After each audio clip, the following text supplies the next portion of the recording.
Hello everyone, welcome back to the channel. I am Ekta and this is a prelims day vlog. So this was my third attempt and this vlog is all about the prelims day. So सुबह मैं 5:30 बजे उठ गई थी जैसा कि आप देख सकते हैं।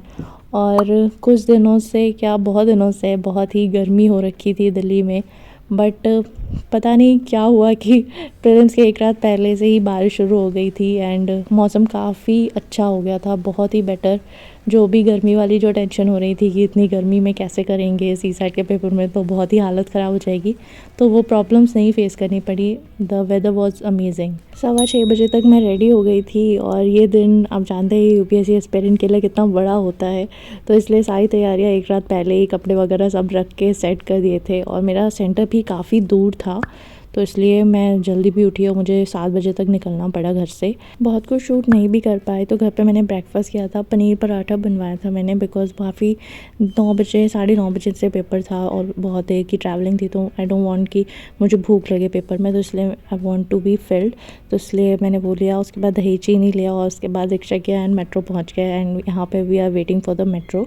सो मेट्रो का वेट करते करते I want to share a very important information with you all. 1 जून से PWOnly-IAS सेलिब्रेट कर रहा है प्रतिज्ञा दिवस, जो कि यूपीएससी का बिगेस्ट फेस्टिवल है, जिसमें सारे यूपीएससी एस्पिरेंट्स अवेल कर सकते हैं up to 85% off on all UPSC courses, but limited time period के लिए। फाउंडेशन कोर्सेज़ के बारे में अगर मैं आपको बताऊं तो 2027 टारगेट ईयर के लिए है संकल्प 2027 Hindi and English and Pinnacle 2027 in English, सिर्फ 11,999 में। एंड 2026 टारगेट ईयर वालों के लिए है प्रहार हिंदी एंड इंग्लिश में and Titan in English online foundation batch सिर्फ 9,999 में। वहीं अगर आपका इनमें से कोई ऑप्शनल है तो सिर्फ 8,999 में आप इसके लाइव क्लासेस से अपना ऑप्शनल प्रिपेयर कर सकते हैं। और अगर आप एक कॉलेज स्टूडेंट हैं तो आपके इन यूथ ईयर्स को प्रोडक्टिव बनाने के लिए है यूपीएससी प्रारंभ 2028, जो कि एक 3 इयर्स प्रोग्राम है, जिसमें यूपीएससी की A to Z प्रिपरेशन के साथ फर्स्ट 2 इयर्स में हार्ड और सॉफ्ट स्किल्स की क्लासेस के थ्रू आपको साइमल्टेनियसली स्किल्स कवरेज भी मिलेगा और इसमें है फ्लैट 51% ऑफ। वहीं अगर अभी क्लास 12th पास किया है आपने तो आप इनके 2 इयर्स या 3 इयर्स फाउंडेशन के साथ इनके अवेलेबल डिग्री कोर्सेज जैसे कि BA, BBA, MA या MBA को भी स्पेशल प्राइसेस पर अवेल कर सकते हैं और अपनी यूपीएससी प्रिपरेशन और डिग्री कोर्सेज मंगलयातन या शारदा यूनिवर्सिटी से एक साथ कंप्लीट कर सकते हैं। इसके अलावा अभी रिसेंटली ही इनका हाईएस्ट रिजल्ट प्रोड्यूसिंग बैच सृजन 2025 और 2026 एस्पिरेंट्स के लिए लॉन्च हुआ है।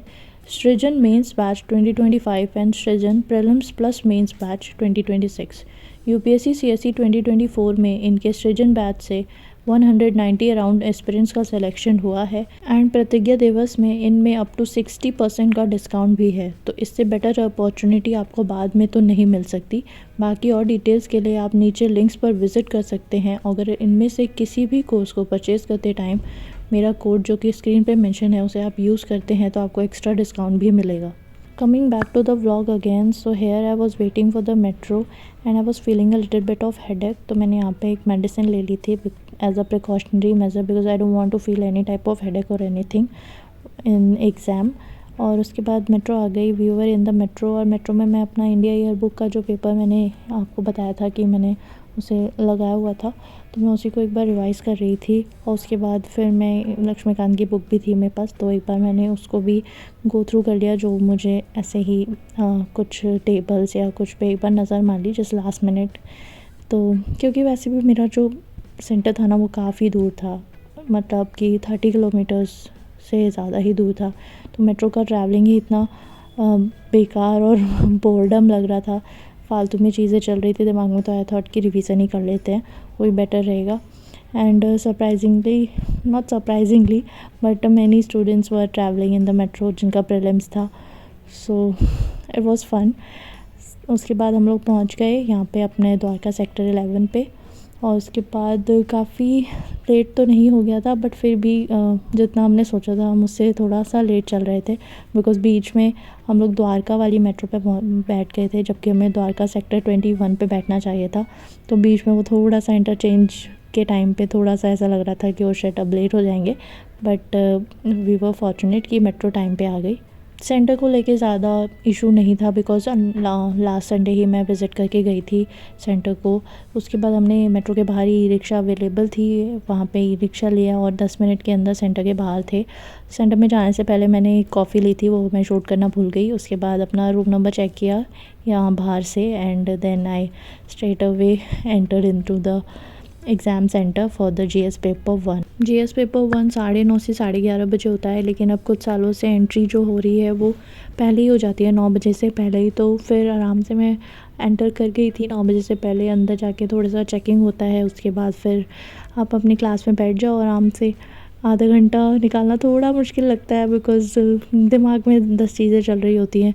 तो थोड़ी सी मैंने कुछ नहीं किया था, बस थोड़ा जब मुझे लगा कि okay I am thinking a lot, तो मैंने थोड़ी सी ब्रीदिंग वहाँ पे करी थी और आराम से अपना पूरा टेबल सेट वेट करके पेन्स वगैरह निकाल के वॉज जस्ट कामली वेटिंग। तो फिर वो कुछ नहीं, OMR दे देते हैं फिल करने के लिए। उसके बाद टाइम पे ही आपको बिल्कुल वो देते हैं आपको आपका क्वेश्चन पेपर। एग्ज़ाम सेंटर में आपको बैठ के आराम से अपना रोल नंबर और जितनी भी आपकी आंसर बुकलेट की जो सीरीज़ वगैरह जो भी होती है, जितनी इंपॉर्टेंट इन्फॉर्मेशन होती है उसे OMR में बहुत ही केयरफुली भरना चाहिए। तो मैंने वो सब भर दिया था और क्वेश्चन पेपर जैसे ही मिला और बेल रैंग हुई और उसके बाद मैंने स्ट्रेट अवे तुरंत उसे स्किम किया और जो भी टॉपिक से रिलेटेड थे, पॉलिटी के जहाँ क्वेश्चन शुरू हो रहे थे, मैंने उसके मतलब मार्किंग करना शुरू कर दिया था कि ओके यहाँ पॉलिटी है, यहाँ इकोनॉमिक्स है, साइंस टेक है, हिस्ट्री है, ये सब मार्क करना शुरू कर दिया था। उसके बाद मुझे आइडिया मिल गया था कि कौन सा सब्जेक्ट कहाँ पे है। उसके बाद I started with the polity. मेरे को सेट B मिला था GS पेपर 1 में, तो पॉलिटी का पेपर स्टार्टिंग में पॉलिटी का जो क्वेश्चन था वो स्टार्टिंग में नहीं था, आई थिंक 30 या किसी क्वेश्चन से था। तो मैंने पॉलिटी से स्टार्ट किया था बेसिकली। उसके बाद धीरे धीरे एक फ़्लो आ गया था। हिस्ट्री के क्वेश्चंस वाज इजी, दो मैंने हिस्ट्री नहीं पढ़ी थी बट मैं उसको कर पाई अटेम्प्ट, तो हिस्ट्री सही थी। बाकी क्वेश्चंस किए धीरे धीरे, कुछ थोड़ा हार्ड भी लग रहे थे बिकॉज़ ऑप्शंस जो थे वो काफ़ी कंफ्यूजिंग थे। जीएस पेपर 1 तो हो गया था बट फीलिंग क्या थी वो मैं बता नहीं सकती बिकॉज़ कुछ भी ऐसा पता नहीं चलता है ना कि क्या सही हुआ है कि बुरा हुआ है, इतनी फीलिंग उतनी समझ में नहीं आती उस टाइम पे। तो I was a little bit of lower side but I thought कि नहीं, सी साइड का ही पेपर देना है। तो फिर हम लोग हल्दीराम चले गए थे बिकॉज़ यहाँ पे वॉशरूम नहीं था। ये जो आप पार्क देख रहे हैं बिल्कुल एग्ज़ाम सेंटर के बगल में ही लगा हुआ है। सारे लोग मतलब सारे क्या मोस्टली लोग यहीं पे ही थे बट हमें वॉशरूम यूज़ करना था, तो मैं अपनी सिस्टर के साथ गई थी। तो मैं चली गई थी हल्दीराम्स, वो भी पास में ही है। हल्दीराम्स में लंच वगैरह करने के बाद हम लोग निकल गए थे और यहीं पार्क में आ गए थे बिकॉज़ वैसे तो मैंने सोचा था कि वहीं पढ़ लूँगी बट वहाँ पे बहुत ही उनका छोटा सा आउटलेट था और बहुत ही भीड़ हो गई थी वहाँ पे भी बिकॉज़ बहुत सारे एस्पिरेंट्स वहाँ भी लंच वगैरह करने आए हुए थे। उसके बाद हम लोग पार्क में आ गए थे और यहाँ पे मैंने मैथ्स के और कुछ रीजनिंग के क्वेश्चन सॉल्व किए थे जो कि पहले मैं टेस्ट में कर चुकी हूँ। उन्हीं सेम क्वेश्चंस को लिख के लेकर आए थे और उसी को वहाँ पे थोड़ा सा सॉल्व किया था ताकि एक कॉन्फिडेंस बिल्डअप हो जाए, which is very important for the CSAT also. उसके बाद यहाँ पे थोड़ी देर रहे और मेरे को फर्स्ट पेपर में ना मच्छर ने बहुत परेशान किया, तो यहाँ पे मैंने ऑडोमस भी लगाया जाने से पहले एंड एक कॉफ़ी पिया। उसके बाद हम लोग गर्म पानी वगैरह सब अपना प्रिपरेशन अच्छे से करके लेके गए थे, तो वहाँ पे कॉफ़ी लिया जाने से पहले एंड हैड अ बनाना ताकि भूख ना लगे because I am very scared कि मुझे कहीं भूख ना लग जाए, मुझे बहुत जल्दी भूख लग जाती है। उसके बाद यहाँ पे 150 के अराउंड मैंने एंट्री ले ली थी। CSAT में भी मेरी मैथ्स थोड़ी सी वीक है तो मैं ज़्यादा रिलाई करती हूँ कॉम्प्रहेंशन और रीजनिंग पे, इसलिए मैंने सारे कॉम्प्रहेंशन के क्वेश्चंस किए थे। थोड़ा सा टफर साइड पे लग रहा था कॉम्प्रहेंशन भी इस बार, बट फिर भी मैंने सारे किए। और उसके बाद रीजनिंग के जितने भी क्वेश्चन थोड़े कम ही दिए थे इस बार, तो उन्हें भी ढूंढ के किया। उसके बाद कुछ मैथ्स के क्वेश्चन भी ट्राई किए और कुछ ही कर पाई। और उसके बाद ये ओवर हो गया CSAT का भी एंड फाइनली हम लोग थोड़ी देर वहाँ पे रहे पार्क में ही और डिस्कस किया। उसके बाद हम लोग घर आ गए। एग्ज़ाम के बाद थोड़ी देर पार्क में बैठ के मैंने थोड़ा सा आंसर की से मिलाने की कोशिश करी थी जो भी कोचिंग ने निकाली। काफ़ी क्वेश्चन सही हो रहे थे उससे, बट फिर भी UPSC और कोचिंग में बहुत ही ज़्यादा आंसर की में वेरिएशन आता है, so we don't know, we have to wait for the result.